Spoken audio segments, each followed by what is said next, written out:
Hola, saludos a todos. Para muchos de ustedes son bien conocidos los nombres de los think tanks, grupos de opinión o del pensamiento, como son el Club de Roma, la Trilateral, el CFR, o el tan mediático e inspirador de bestsellers como es el Club Bilderberg.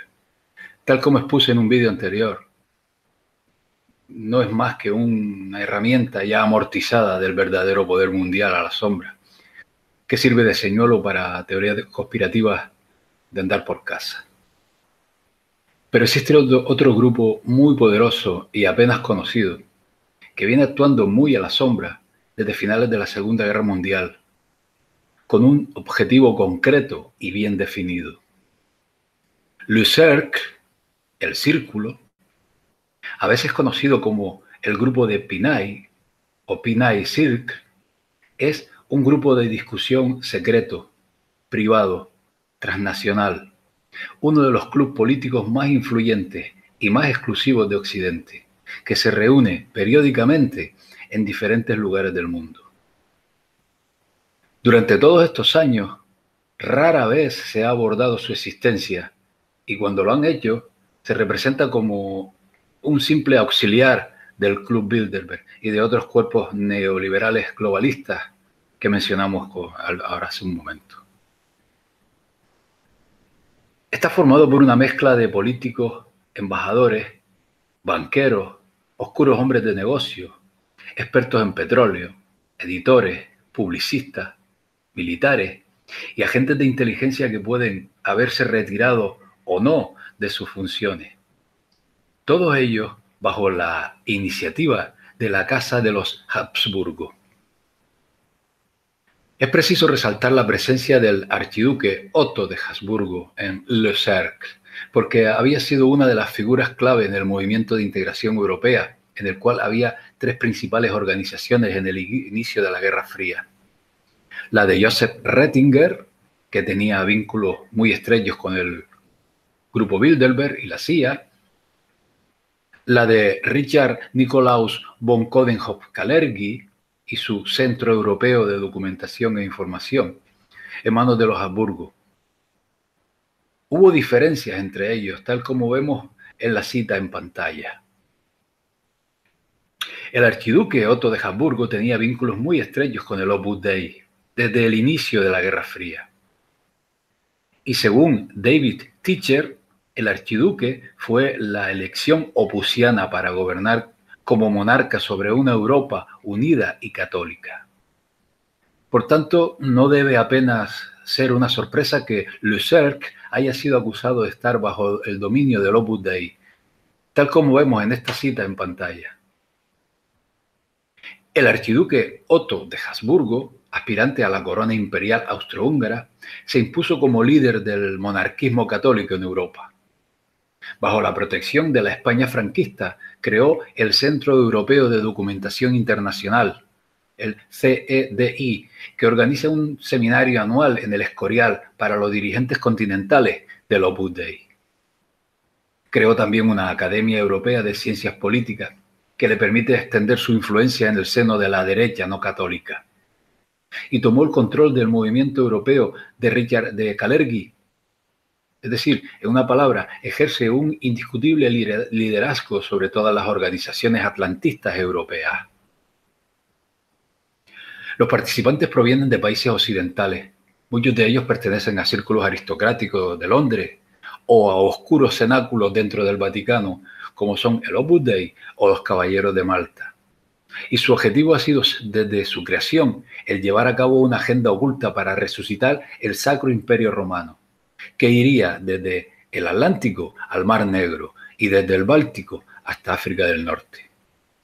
Le Cercle era conocido como el Pinay Circle, o Cercle Pinay, como decíamos anteriormente, como lo llamaban sus fundadores franceses. Aunque el nombre es el de un primer ministro francés que duró de marzo a diciembre de 1952, según el autor y presidente de Le Cercle, Brian Crozier, en su libro Free Agent del año 1993, el organizador real del grupo fue un tal Jean Violet, socio de Pinay desde 1951. Durante muchos años, el único examen en profundidad de Le Cercle vino de este expresidente, el tal Brian Crozier, en su libro autobiográfico de 1991 titulado Agente Libre, Free Agent. En él, Crozier proporciona una versión muy aséptica de este grupo y de la red internacional que operaba en torno a ellos como un cuerpo ineficaz que a la desesperada trataba de mantener una línea contra la amenaza comunista, mostrándose además el autor como un simple periodista difamado por las fuerzas de la izquierda. Hubo iniciativas para dar a conocer al gran público las actividades más nefastas de Le Cercle, como por ejemplo David Teacher, extrautor de la Unión Europea en Bruselas y un administrador internacional en Ginebra, que hizo por primera vez un enfoque crítico hacia esta organización a finales de los años 80, a través de varios artículos en Lobster Magazine. En 1993, Teacher había elaborado un gran trabajo sobre la red paneuropea, de la cual Le Cercle era parte importante.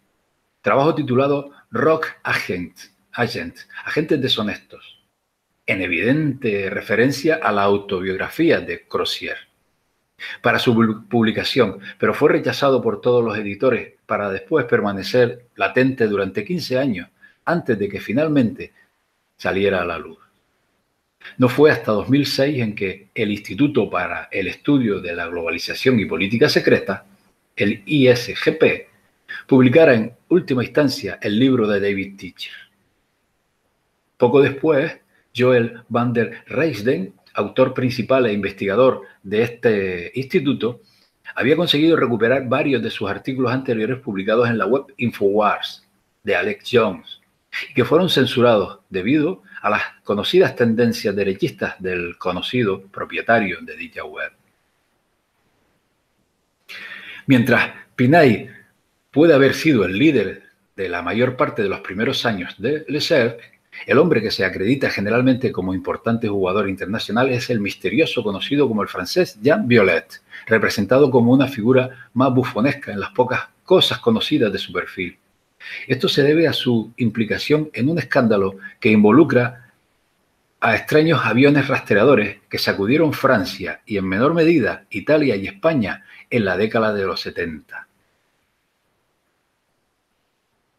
Como vemos en pantalla, la fuente vinculante que señala el autor, R.T. Naylor, en la cita que ven en pantalla, sería el empresario italiano Carlo Pesenti, por entonces una de las personas más ricas de Italia y figura clave en Le Cercle durante los primeros años.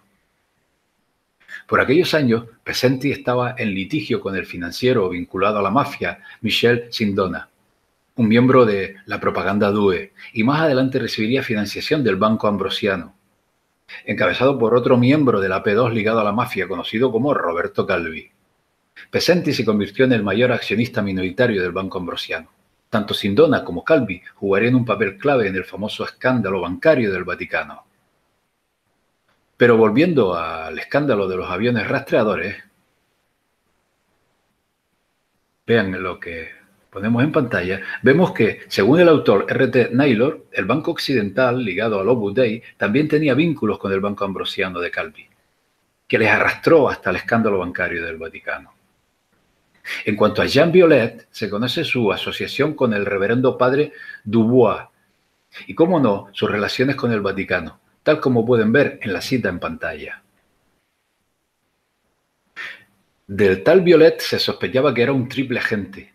Según David Teacher, Violet fue ampliamente reconocido en los círculos de política exterior por jugar un papel clave en el acercamiento franco-alemán en los años posteriores a la Segunda Guerra Mundial, y teniendo contactos con el BND, el servicio de inteligencia principal de Alemania Occidental, y con el jefe de espías de la agencia Reinhard Gehlen, de la Alemania nazi.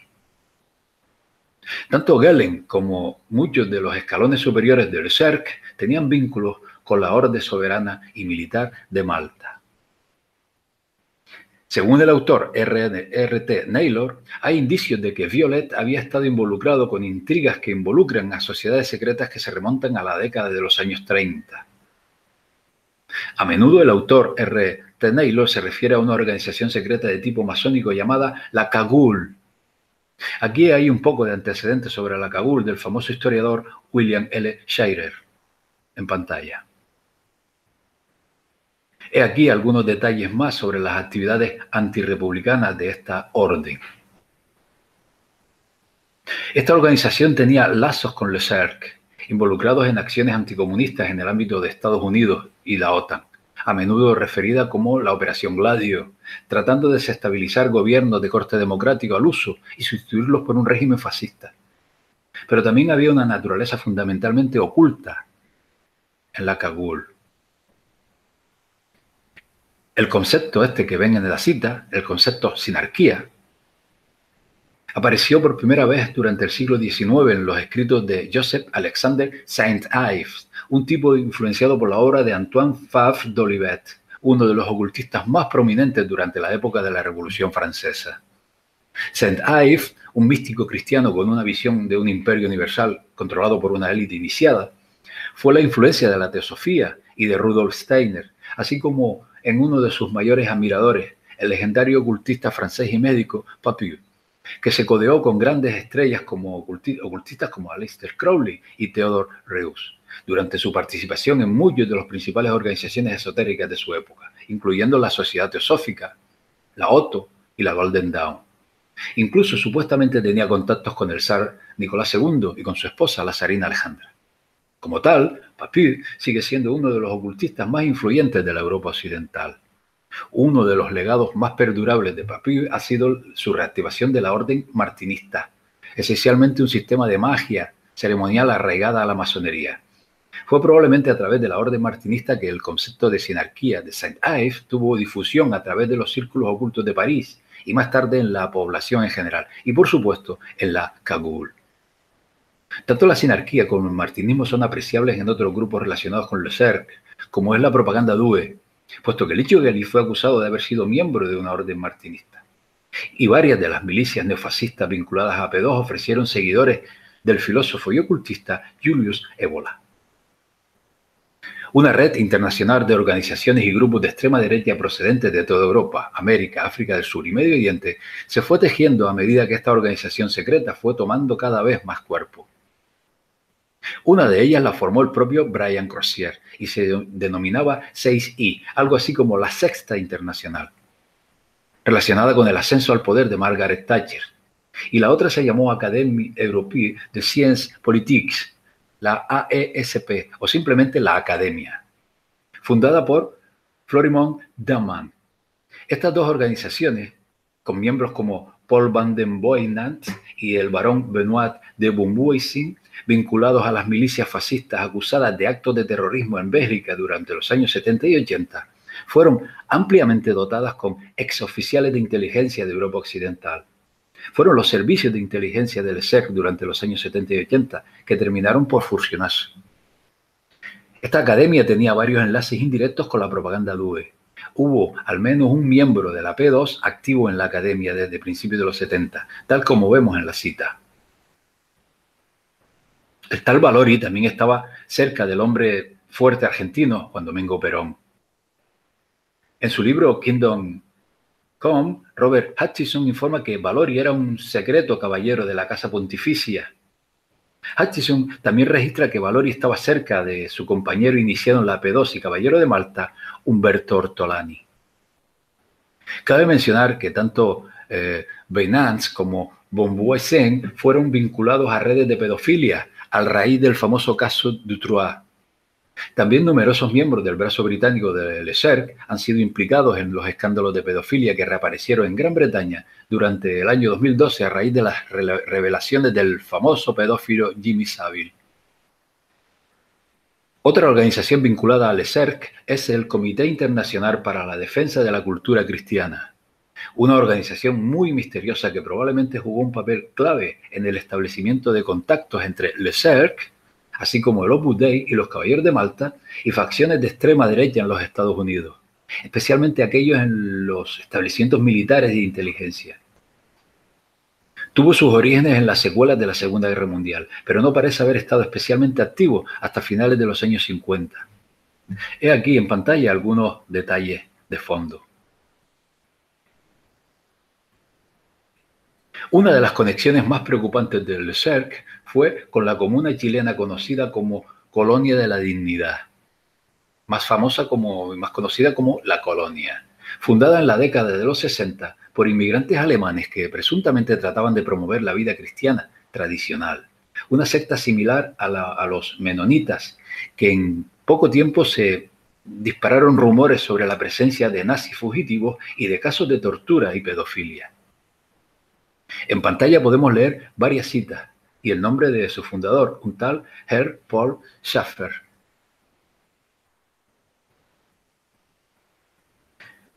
La notoriedad de la colonia solo creció después de que Allende fuera derrocado y reemplazado por el dictador Pinochet en 1973. Numerosos presos políticos fueron llevados a la colonia, donde fueron reeducados a través de electrochoque, drogas y privación sensorial, junto con formas más convencionales de tortura. Con el tiempo, la colonia se convertiría en un componente clave de la famosísima Operación Cóndor, tal como leemos en la cita en pantalla. Cóndor, a su vez, está estrechamente vinculada a socios de Le Cercle, frecuentes en la Liga Mundial Anticomunista, tal como leemos en la cita. No fue hasta el año 1996, varios años después del final de la Guerra Fría, que las autoridades chilenas mostraron evidencias de una fosa común, de cámaras e instalaciones de tortura, de laboratorios capaces de producir armas químicas y de un enorme depósito de armas. Bien, podríamos seguir con un análisis más exhaustivo de las implicaciones de Le Cercle en el ascenso de ciertos políticos ultraconservadores y con otros lazos de menor trascendencia, pero considero más que suficiente lo expuesto para calibrar el poder de este grupo tan discreto. Veamos ahora algunos de sus miembros más relevantes, que según la fuente que pueden ver en pantalla, desde 2006 su autor ha encontrado fotocopias de listas de miembros del Le Cercle que por entonces reconoció en unos 80 miembros, y que al día de hoy suman 216 localizados, y que enlazaré en la descripción de este vídeo para que ustedes puedan leerlo, incluyendo a Richard Perle y a miembros de la CIA como Ted Schackfleff, James Crisfield, Fritz Hemar y Arnold Silver. Le Cercle siempre se ha alimentado con personal del Opus Dei y de los Caballeros de Malta. Entre los participantes habituales de Le Cercle se encuentra Giulio Andreotti, el eterno ministro italiano, el general Antonio de Spínola, jefe de los golpistas portugueses, el coronel Botta, director de los servicios suizos, William Colby, director de la CIA, Stefano Della Chiai, jefe de los servicios secretos italianos, Nicolas Elliot, director de el SIS, el MI6 británico, Alexandre de Marens, jefe del SDS francés de 1971 a 1981, Alfredo Sánchez Bella, director de los servicios españoles, el general Stilwell, comandante de la DIA, y Franz Josef Strauß, ministro de Defensa alemán. Otros: Carlo Pesenti, vástago de una de las familias más ricas de Italia hasta los años 70, junto con los Agnelli y los Pirelli, presidente de Italcementi e Italmobiliar, una de las pocas firmas que trabajaban con IOR del Banco Vaticano. Sir Peter Tennant fue uno de los primeros miembros del SOE. Ayudó a Septon Delmer, el agente de Lord Beerbrook, que estaba en contacto con el círculo más cercano de Hitler, con material para su propaganda radiofónica al ejército alemán. Franz Josef Bach, que dirigió la oficina de Konrad Adenauer, el canciller alemán, entre 1949 y 1963. Lord Julian Amery, hijo de Leopold Amery. Su padre fue un imperialista británico muy implicado en la creación del Estado de Israel. También apoyó la Unión Paneuropea, fundada por los Rothschild y luego presidida por el opusino Otto de Habsburgo. Jonathan Aitken, bisnieto de un amigo íntimo de Hitler, miembro del Parlamento. En los 80 dirigió la BMARC, compañía exportadora de armas a países intermediarios para que las vendieran a los países interesados, como por ejemplo Irak. Lord Norman Lamont, político británico muy influyente, director de la campaña de John Major, trabajó con los Rothschild desde 1968 a 1979.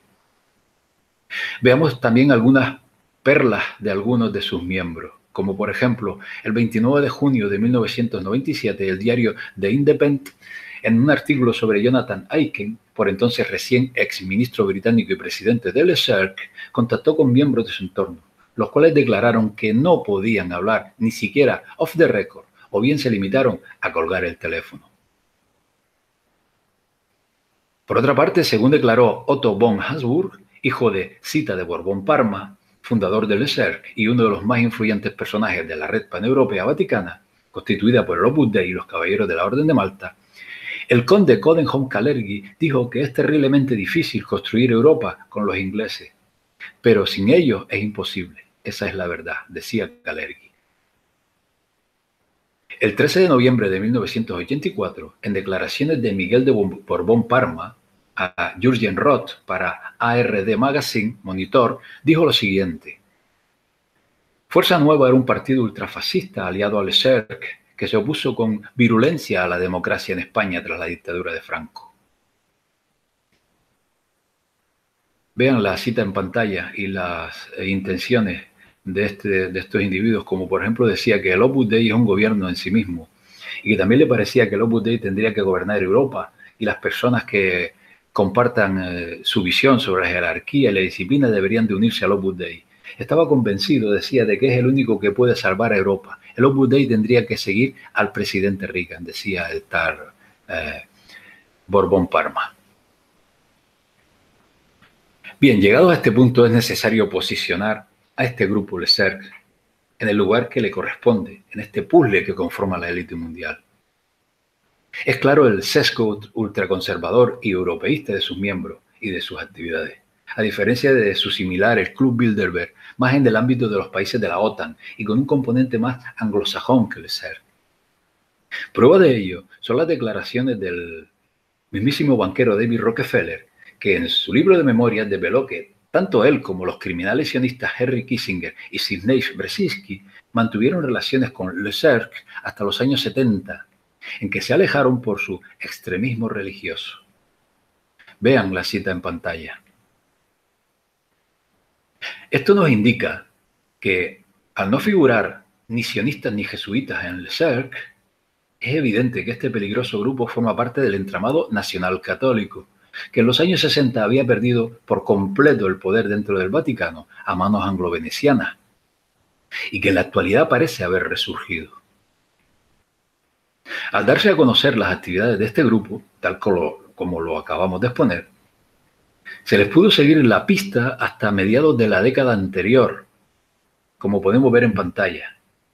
Pero en los últimos 14 años, su rastro no se encuentra, salvo por una filtración en una radio italiana que les situaba reunidos en Milán en el año 2017.